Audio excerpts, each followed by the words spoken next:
একটি সাবমেরিনই বড় ক্ষতি করতে পারবে এবং চিরশত্রু ভারতের বড় মাথা ব্যথার কারণ হয়ে উঠতে পারে এটি। পাকিস্তান নৌবাহিনীর নতুন হাঙ্গার ক্লাস সাবমেরিনে ভারত মহাসাগরে শক্তির ভারসাম্য বদলে দিতে পারে।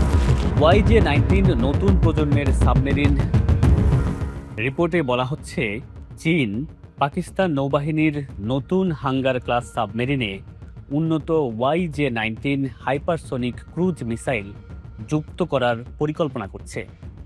যদি এটা সত্য হয় তাহলে এটি ভারত মহাসাগরে শক্তির ভারসাম্য বদলে দিতে পারে। YJ-19 নতুন প্রজন্মের সাবমেরিন লঞ্চড মিসাইল এটি চালিত হয় ক্রামজেট ইঞ্জিনে, যা এটিকে ঘন্টায় প্রায় মাক 10 গতিতে উঠতে সাহায্য করে, অর্থাৎ পুরো উড্ডয়নকালে এটি হাইপারসোনিক গতিতে থাকে। এমন মিসাইল আটকানো প্রায় অসম্ভব, এমনকি আধুনিক প্রতিরক্ষা ব্যবস্থার পক্ষেও আটকানো সম্ভব নয়।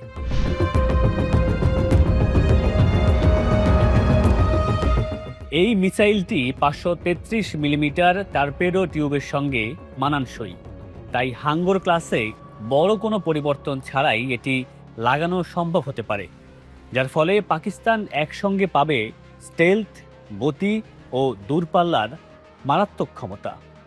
ধারণা করা হয় YJ-19 এর রেঞ্জ 700 থেকে 1000 কিলোমিটার পর্যন্ত হতে পারে, অর্থাৎ সাবমেরিনগুলো শত্রুর নজরের বাইরে থেকেই আঘাত করতে পারবে।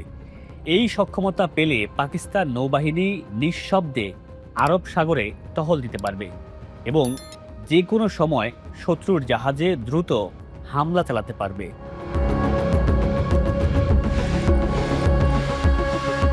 আর তাই বিশ্লেষকরা বলছেন, এটি কোনো ছোট ট্যাকটিক্যাল বদল নয়, এটি একটি বড় কৌশলগত পরিবর্তন।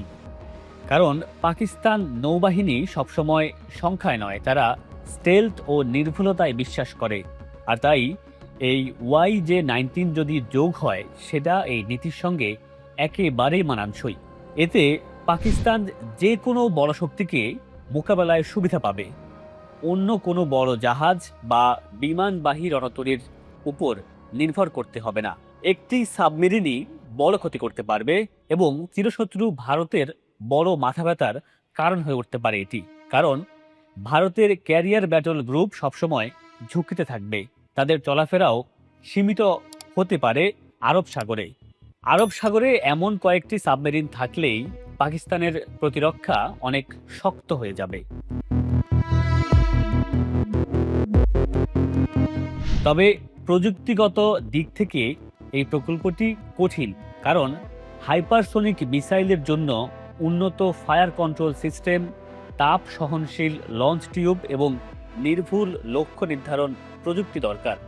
তবে চীন যেহেতু হাঙ্গর ক্লাস সাবমেরিন তৈরি করছে, তাই কিছু উন্নত প্রযুক্তি সীমিতভাবে পাকিস্তানও পেতে পারে।